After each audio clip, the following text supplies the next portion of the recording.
ke sana, Anda tentu tidak asing dengan tempat indah ini. Inilah Laut Mati. Posisi Laut Mati yang berada di bawah permukaan laut dan menjadi titik terendah di muka bumi ini mengingatkan kita pada kalimat dalam Al-Quran Adna al-Ard pada surat Ar-Rum. Para ilmuwan modern lebih puas dengan memaknai kata adna dengan terendah, bukan terdekat seperti yang dipahami sejumlah penafsir terdahulu, sehingga maknanya adalah titik terendah di muka bumi. Posisi inilah yang membuat kawasan Laut Mati seluas 800 km persegi ini menjadi tempat yang paling panas. Dinamakan Laut Mati karena memang di laut ini tak ada tanda kehidupan. Kandungan garam yang cukup tinggi mencapai sekitar 30%, membuat makhluk hidup tak bisa hidup di dalamnya. Tingginya kadar garam inilah yang membuat semua makhluk hidup mengapung, termasuk manusia. Namun begitu, tempat yang banyak disebut-sebut oleh kitab suci agama Samawi ini menjadi tempat peristirahatan favorit para penguasa Romawi. Bahkan sebagian sumber menyebutkan Laut Mati menjadi tempat yang disenangi oleh Nabi Daud alaihissalam karena keindahan alamnya. Di balik keindahannya, Laut Mati menyimpan kisah menyeramkan. Di tempat inilah kaum Nabi Lut ditenggelamkan Allah Subhanahu wa Ta'ala melalui keperkasaan malaikat Jibril alaihissalam. Allah Subhanahu wa Ta'ala mengabarkan pada kita bahwa malaikat Jibril merupakan malaikat perkasa lagi kuat yang disebut Al-Quran dengan sebutan Syadidul Quwa, sangat kuat. Nabi Shallallahu Alaihi Wasallam pernah mengabarkan pada kita tentang keperkasaan malaikat Jibril ini saat beliau diperlihatkan wujud asli dari malaikat Jibril 2 kali seumur hidupnya. Pertama ketika baru menerima wahyu pertama di Gua Hiro. Saat itu Nabi Muhammad Shallallahu Alaihi Wasallam tengah berjalan lalu mendengar suara memanggil, "Ya Muhammad, engkau adalah utusan Allah." Lalu Nabi melihat ke atas. Maka Nabi terkejut melihat sosok besar yang memiliki sayap hingga menutup langit. Sejauh mata memandang, langit tertutup oleh sayap malaikat Jibril. Inilah pengalaman pertama Nabi bertemu dengan sosok luar biasa, sehingga beliau ketakutan dan berlari pulang. Pengalaman kedua, Nabi melihat wujud asli malaikat Jibril di Sidratul Muntaha di langit ketujuh saat dimi'rajkan Allah Subhanahu wa Ta'ala. Sayapnya berjumlah 600 sayap dengan ukuran yang tidak lumrah. Maka tak heran jika malaikat Jibril disebut sebagai pemimpin para malaikat. Di kawasan Laut Mati inilah keperkasaan malaikat Jibril terlihat. Di kawasan Gour Sofi, sekitar Laut Mati Yordania, terdapat kampung bernama Kampung Babzira yang artinya gerbang lengan. Sebagian ahli mengaitkan kata lengan di sini dengan lengan malaikat Jibril saat mencongkel tanah negeri Sodom sebelum akhirnya dijungkir balikan, yang atas menjadi di bawah dan yang bawah menjadi atas, sebagaimana diceritakan dalam Al-Quran. Maka tatkala datang azab kami jadikan negeri kaum Lut itu yang di atas ke bawah, kami balikan, dan kami hujani mereka dengan batu dari tanah yang terbakar dengan bertubi-tubi. Quran Surat Hud 82. Beberapa penggalian menemukan sejumlah bukti seperti struktur tanah yang berbeda dengan kawasan lain. Struktur tanah yang seharusnya ada di dalam perut bumi justru berada di permukaan.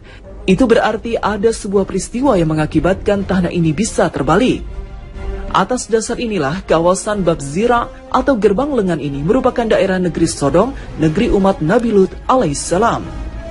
Fenomena alam di kawasan ini terjadi lantaran azab Allah Subhanahu wa Ta'ala yang ditimpakan pada kaum Nabi Lut alaihissalam. Karena pembangkangan yang dilakukan penduduk Sodom kepada Nabi Lut dan perilaku menyimpang mereka yang menyenangi sesama jenis, Allah menurunkan azabnya di pagi hari. Malaikat Jibril mencungkil negeri Sodom dengan salah satu lengannya atau sayapnya, lalu mengangkatnya sangat tinggi sampai ke langit hingga teriakan para penduduknya terdengar oleh penduduk langit. Lalu malaikat Jibril menghempaskannya dengan cara membalikannya ke tanah hingga menghujam ke bumi. Seluruh penduduk negeri Sodom pun binasa. Oleh karena itulah kawasan negeri Sodom tempat azab Allah itu kini disebut dengan Babzira atau gerbang lengan atau lengan malaikat Jibril. Wallahu alam. Oleh karena itulah kawasan negeri Sodom tempat azab Allah itu kini disebut dengan Babzira atau gerbang lengan atau lengan malaikat Jibril. Wallahu alam.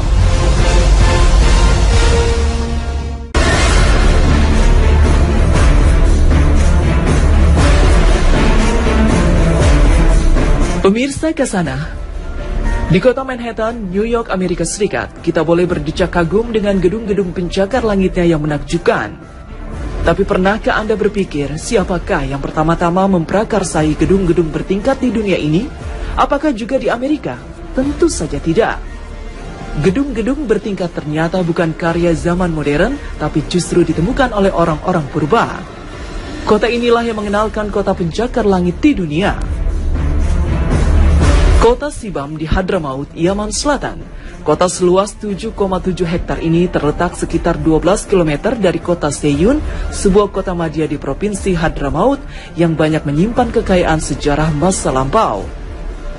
Kota yang telah berumur lebih dari 600 tahun ini dinilai sebagai salah satu contoh kota berdesain vertikal terbaik. Kota ini juga dijuluki Manhattan Padang Pasir. Ratusan gedung menjulang tinggi di tengah gurun pasir yang dikelilingi perbukitan batu membuat takjub siapapun yang menatapnya. Uniknya gedung-gedung ini bahan dan arsitektur bangunannya bukan dari beton atau semen dan tanpa kerangka tulang besi, tapi murni dari tanah liat. Itu sebabnya bangunan Shibam tidak benar-benar berbentuk segi empat sempurna, tapi mengecil di bagian atasnya. Satu bangunan dan yang lainnya juga saling terhubung. Model pembangunan seperti ini dimaksudkan agar gedung bertingkat di Shibam ini lebih kuat. Inilah bangunan pencakar langit pertama di dunia yang pernah dikenal umat manusia. Dari manakah keahlian masyarakat Hadramaut, Yaman ini didapatkan? Kecerdasan masyarakat Shibam dalam mendirikan bangunan bertingkat dari tanah liat, selain menimbulkan decak kagum, mengingatkan akan kehebatan kaum Ad, umat Nabi Hud alaihissalam, nenek moyang dari bangsa Arab yang pernah tinggal di kawasan ini.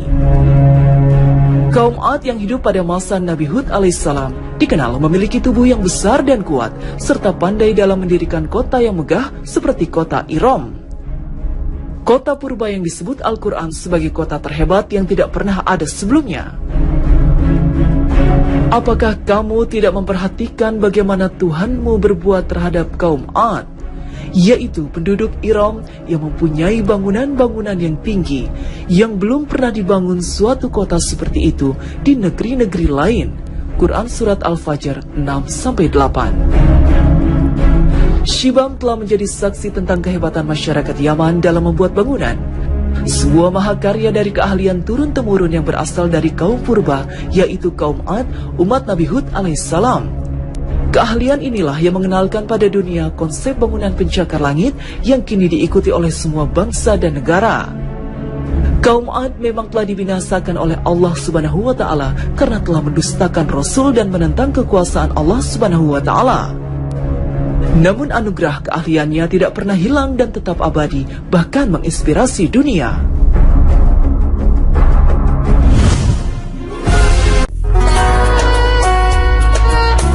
Allah Subhanahu wa Ta'ala berfirman, Allah menjanjikan kepada orang-orang yang mukmin lelaki dan perempuan akan mendapat surga yang di bawahnya mengalir sungai-sungai, kekal mereka di dalamnya, dan mendapat tempat-tempat yang bagus di surga Aden. Dan keridhaan Allah adalah lebih besar, itu adalah keberuntungan yang besar. Quran Surat At-Taubah 72. Rasulullah SAW bersabda, semua umatku pasti akan masuk surga kecuali orang yang enggan. Para sahabat bertanya, ya Rasulullah, siapakah orang yang enggan itu? Beliau menjawab, barang siapa mentaatiku pasti masuk surga, dan barang siapa mendurhakaiku maka dialah orang yang enggan tidak mau masuk surga. Hadis riwayat Bukhari. Nah pemirsa, semoga tayangan hari ini menginspirasi bagi Anda. Akhir kata, wassalamualaikum warahmatullahi wabarakatuh.